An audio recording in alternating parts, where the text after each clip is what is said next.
So yeah, I'm the habitat connectivity talk. So I'll start by just saying what connectivity is. So it's the ability of species to move across landscapes.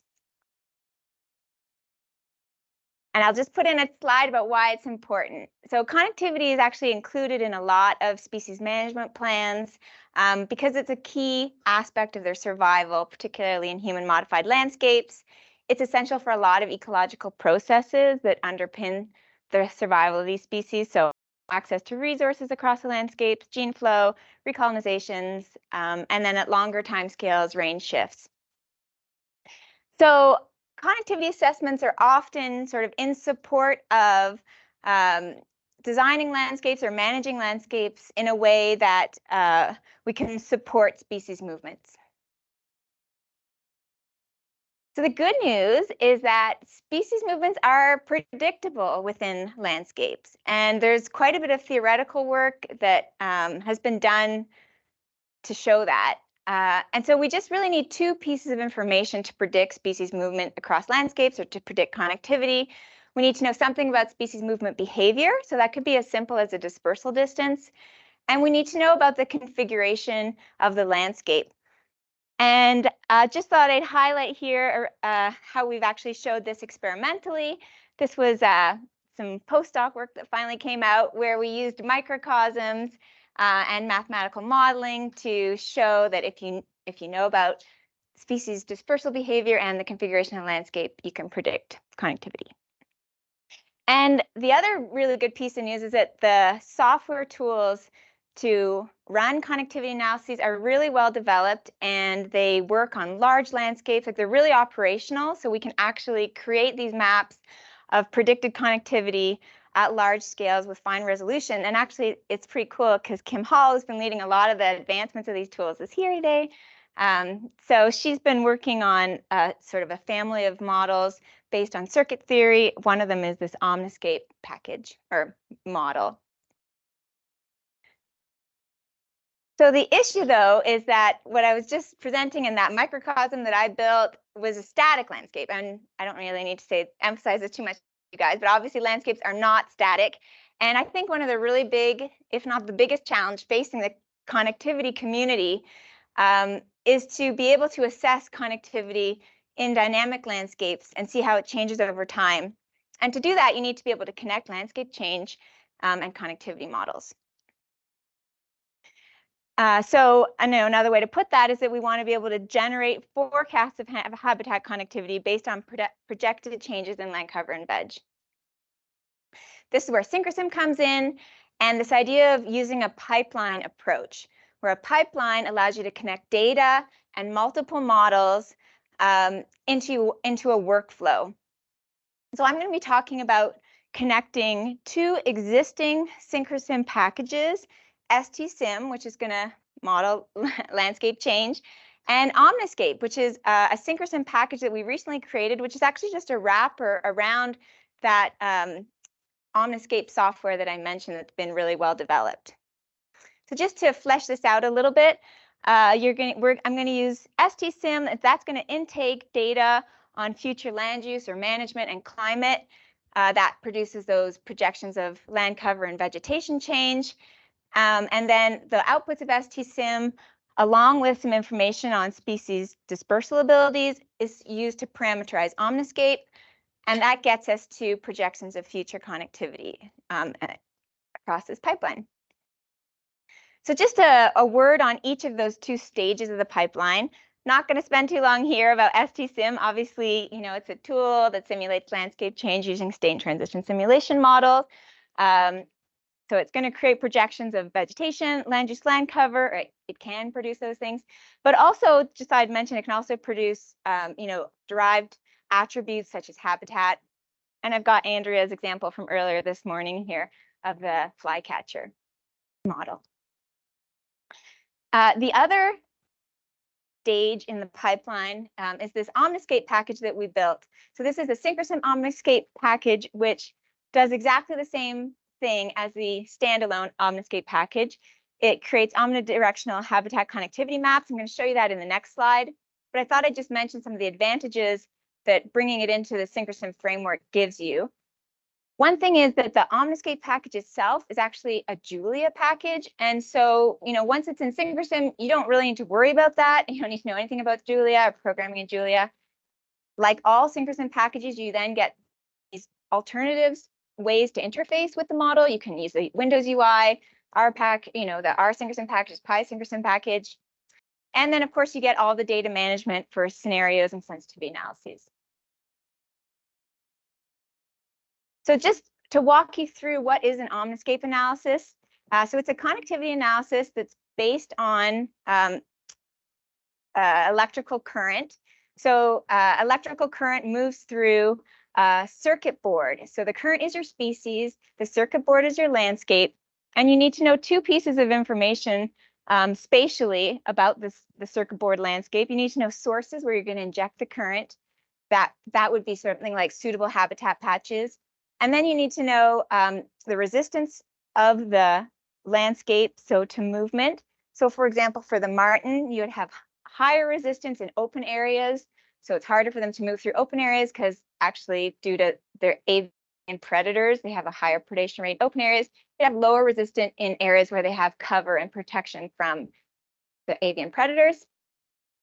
The other piece of information you need is something about their dispersibility, which generates the size of a moving window. And Omniscape works by calculating connectivity between sources within the moving window, which iterates across the landscape until you get this surface of areas of high and low connectivity where you're predicting more or less movement across the landscape. So I'm going to show you how we're linking STSIM and Omniscape using a case study. This was actually a relatively small project that we got, but it was exciting because it gave us an opportunity to test out this pipeline. So that's the American marten, adorable, and the study area is in Western Quebec. I'm putting it on the background of this fire smoke app just to show you that this is really a very dynamic landscape. There's lots of fire and there's lots of timber harvest. Those are the two main disturbances that I'm going to focus on that we're changing the landscape. So the problem actually came to us from the Fur Trappers Association of a little town in the middle of this forest management unit called Rouyn-Noranda, and about 40,000 people live there. The forest management unit is in green there surrounding it, and the trappers were noticing that marten numbers are declining. They can see that in their traps, and they're really concerned about that for obvious reasons. They are concerned that maybe it's the pattern of really heavy clear cutting that is fragmenting the landscape, reducing connectivity for marten and hence affecting their population numbers. So they had a couple questions. One was, how is connectivity going to change over time as this landscape continues to be disturbed by fire and clear cut heavily? And then they had this other interesting question, which was they had, through their knowledge of the landscape, had identified these corridors, which are kind of in dark green there, that they thought were really important. And they were curious if we could back it up with science. Are they actually important? So they wanted basically discuss these with the foresters and try and, I think, ultimately protect them if they're truly important. So I'm going to zip through a little bit the case study for you.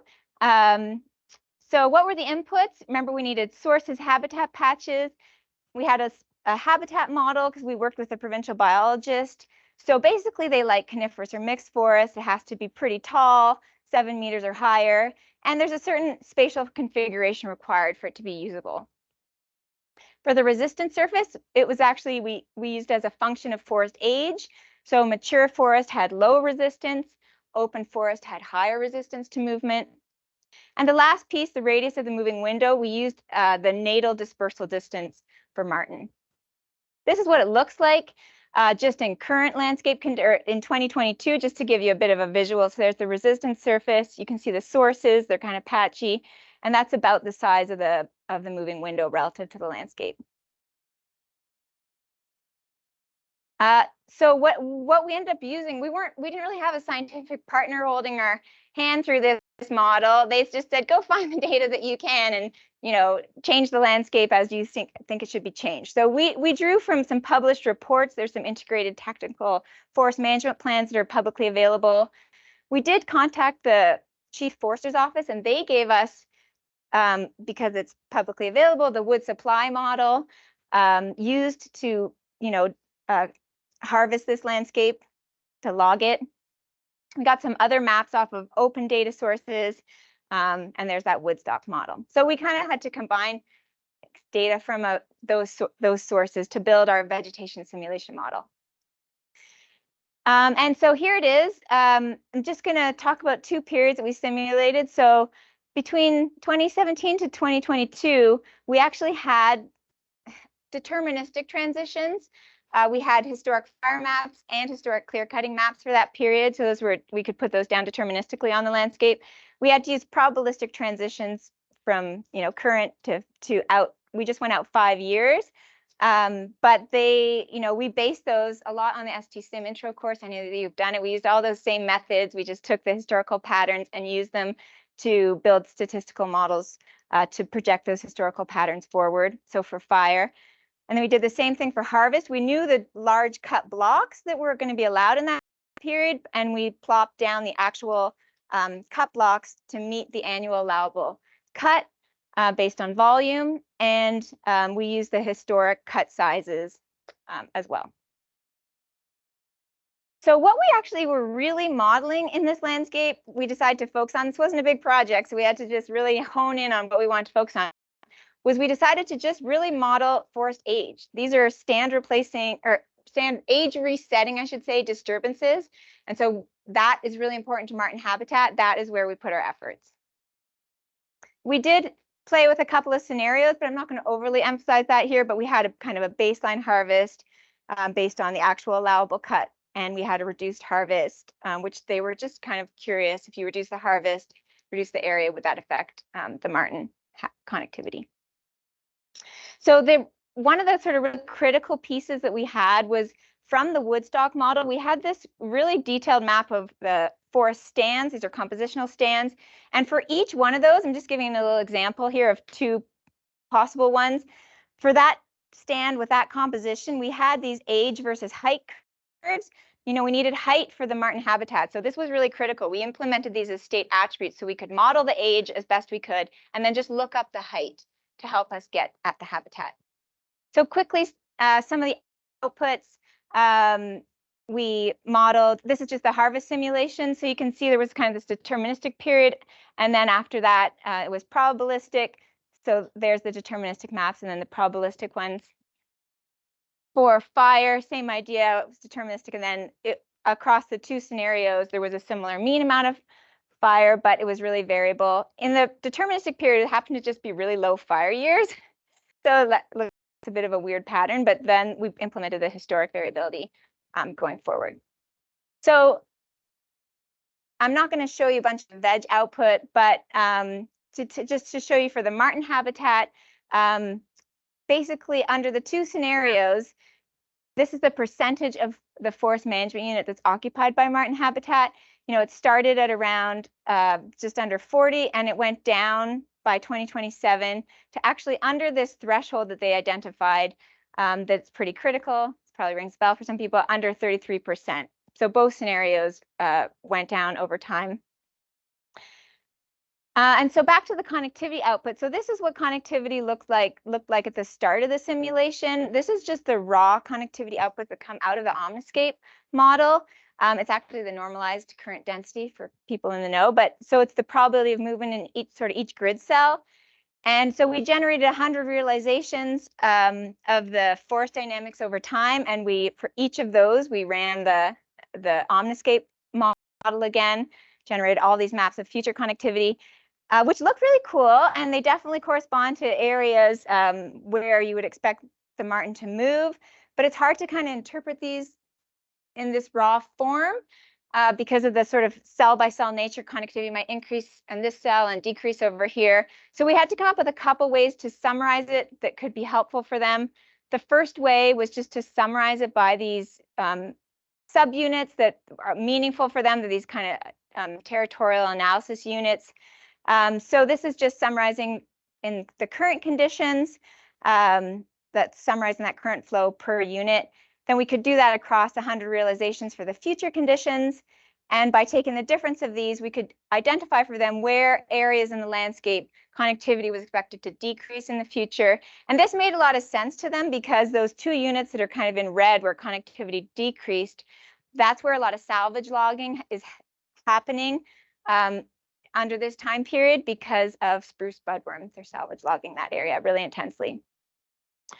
One other summary we produced from the raw output was we took that continual probability of movement output and we sliced it into different types of movement. So impeded, diffuse, or channelized. Impeded is bad, and channelized is where you would expect like the higher probability of movement.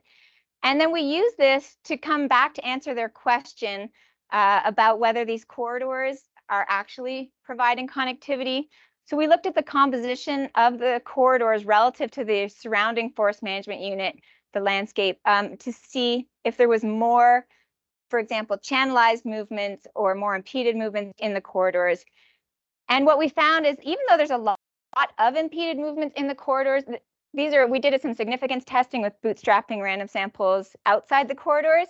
There's actually significantly less impeded movements in the corridors and significantly more channelized movements in the corridors, which is in support of the idea that these corridors are actually located in areas that are important for connectivity for the marten. And what they were really happy about is this approach, lets us do that at current conditions, but it also lets us do that under future conditions. This is actually just the baseline harvest scenario, but it ends up echoing the same result, that the corridors are important. They have more channelized movement compared to the surrounding landscape in the future as well. So last slide, just back to the pipeline, kind of zooming out again from the case study. So these were those 2 pieces of the pipeline. STSIM, generates these projections of vegetation cover. And I'm just breaking this out now a little bit more than I did before, because what we realized through this project was that the tricky part was that there was this missing connector bit. And we actually spent quite a bit of time in R just building this connector to translate the veg projections into the inputs required for Omniscape. So, using height and the habitat model. So this is actually a more fulsome pipeline that's required to do this kind of analysis. And our vision, in this project, we're not quite there, and this is an area to move to in the future, hopefully to make this easier. So our vision would be to really use these as pipelines that are all managed within SyncroSim. So this would be now a stage in the pipeline that you could run the whole thing from within SyncroSim. This prototype, we ran this in SyncroSim, we took it out into an R script, put it back into SyncroSim for Omniscape. So it was a little in and out, but it gave us a really good handle on what we need to do to fully bring it into SyncroSim. And I guess just my last point is that this wasn't a big project, and we ended up eating up a lot of the budget just making the land use land cover change model. But if you already have an existing land use land cover change model, it was actually the easiest part was getting to the connectivity, just running that, because it's already a SyncroSim package. It just requires a little connector and you're off and running. So if some of your really more advanced vegetation and land use land cover change models are really ripe to then just sort of post-process in this way, either to look at connectivity or other ecosystem services that could be implemented in this way. That's it.